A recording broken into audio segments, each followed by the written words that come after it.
வணக்கம். வாங்க, இன்னைக்கு நாம 2000 வருஷத்துக்கு முன்னாடி எழுதப்பட்ட திருக்குறள்ல இருந்து ஒரு அற்புதமான அதிகாரத்தை பத்தி பார்க்க போறோம்.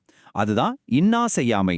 அதாவது மத்தவங்களுக்கு தீங்கு செய்யாம இருக்கிறத பத்தி திருவள்ளுவர் என்ன சொல்றாருன்னு கொஞ்சம் ஆழமா பார்க்கலாம். சரி, வாங்க உள்ள போகலாம். முதல்ல இந்த ஒரு கேள்வியோட ஆரம்பிக்கலாம். நம்ம செய்யற ஒவ்வொரு செயலுக்கும் ஒரு விளைவு இருக்குன்னு நமக்கு தெரியும்.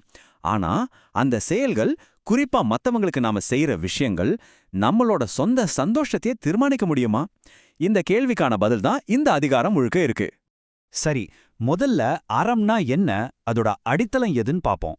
திருவள்ளுவரை பொறுத்த வரைக்கும் மத்தவங்களுக்கு தீங்கு செய்யாம இருக்கிறதுங்கிறது சும்மா ஒரு நல்ல பழக்கம் மட்டும் இல்ல, அதுதான் அறம்ங்கிற விஷயத்தோட ஆணிவேரே.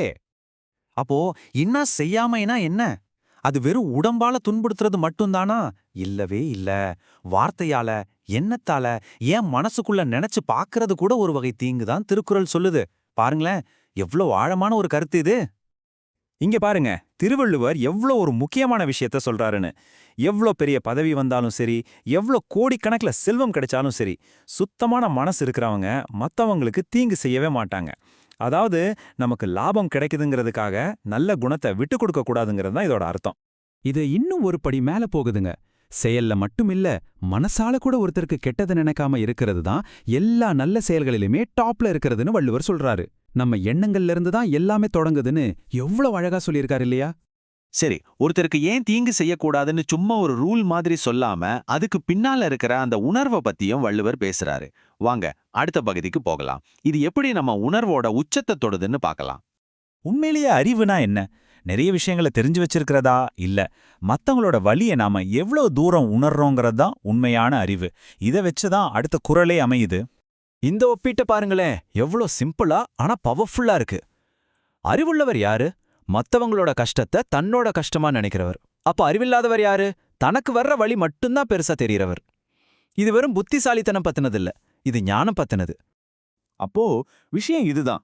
ரொம்ப நேரடியா வள்ளுவர் நம்ம கிட்டேயே கேட்குற மாதிரி இருக்கு இல்லையா? மத்தவங்களோட வலி உங்க வலியா தெரியலனா அப்புறம் நீங்க கத்துக்கிட்ட அறிவால என்ன பிரயோஜனம்? இந்த கேள்வி நமக்கெல்லாம் தான். நம்ம அறிவை நாம எதுக்கு பயன்படுத்துறோம்? அறத்தோட அடிப்படைய பார்த்தோம். அதுக்கு எம்பத்தி எவ்ளோ முக்கியம்னு புரிஞ்சுக்கிட்டோம். இப்போ நாம செய்யற செயல்களோட விளைவுகள். இது கிட்டத்தட்ட ஒரு யூனிவர்சல் லா, ஒரு பிரபஞ்ச விதி மாதிரி செயல்படுது. இப்படி கற்பனை பண்ணி பாருங்க. ஒரு நாள் காலையில நீங்க ஒருத்தருக்கு ஏதோ ஒரு வகையில துன்பத்தை கொடுக்கறீங்க. அதுதான் நீங்க செய்யற செயல். அப்போ அதோட விளைவு என்ன ஆகும்? அதே நாள் மதியமே அந்த தீங்கு வேற ஒரு ரூபத்துல உங்களுக்கே திரும்பி வந்துரும். இது யாரோ உங்களுக்கு கொடுக்கற தண்டனை கிடையாதுங்க. இது ஒரு இயற்கை விதி. இந்த ஒரு குறள் தான் அந்த அழகான உவமைய நமக்கு கொடுக்குது. நீங்க எதை விதைக்கிறீங்களோ அதுவே உங்களுக்கு திரும்ப கிடைக்குங்கிற அந்த உலக பொது விதிய இதை விட சிம்பிளா யாராலையும் சொல்லிட முடியாது. இது வெறும் எச்சரிக்கை இல்ல, இது ஒரு பிராக்டிக்கல் ட்ரூத். இது வரைக்கும் தப்பு செஞ்சா என்ன ஆகும்னு பார்த்தோம். இப்போ வாங்க நம்ம பார்வையை கொஞ்சம் மாத்தி எப்படி ஒரு சந்தோஷமான, நிம்மதியான, துன்பமே இல்லாத ஒரு வாழ்க்கையை வாழலான்னு இந்த அதிகாரம் வழிகாட்டுதுன்னு பார்க்கலாம். அதாவது மத்தவங்களுக்கு தீங்கு செய்யாம இருக்கிறதுங்கிறது ஏதோ நம்மள கட்டுப்படுத்துற விஷயம் கிடையாது. அது நம்மள நாமே கஷ்டத்திலிருந்து காப்பாத்திக்கிற ஒரு நேரடி வழி. இது ஒரு செல்ஃப் டிஃபென்ஸ் தத்துவம்னே சொல்லலாம். இந்த குறள் பாருங்க, ரொம்ப சிம்பிளான ஒரு கணக்கு மாதிரி, ஆனா எவ்வளோ பவர்ஃபுல். தனக்கு வாழ்க்கையில கஷ்டமே வரக்கூடாதுன்னு ஆசைப்படுறவங்க மத்தவங்களுக்கு கஷ்டம் கொடுக்க மாட்டாங்க.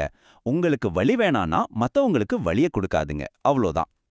அப்போ இந்த முழு அதிகாரத்தோட சாரத்தையும் இந்த 3 ஸ்டெப்ஸ்ல அடக்கிடலாம். 1, மத்தவங்களோட வலிய புரிஞ்சுக்கோங்க.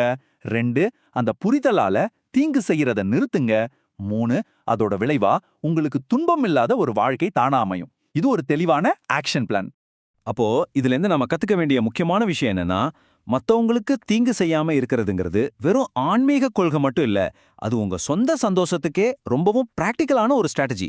சரி, இந்த உரையாடலோட இறுதியில உங்களுக்காக ஒரு கேள்வி. ஒரு நிம்மதியான, துன்பமில்லாத வாழ்க்கையை வாழணும்னா இன்னில இருந்து நீங்க எந்த ஒரு சின்ன கெட்ட பழக்கத்தை இல்ல ஒரு செயலை கைவிட போறீங்க? அது ஒரு கோவமான வார்த்தையா இருக்கலாம், இல்ல மனசுக்குள்ள வர ஒரு கெட்ட எண்ணமா கூட இருக்கலாம். கொஞ்சம் யோசிச்சு பாருங்க.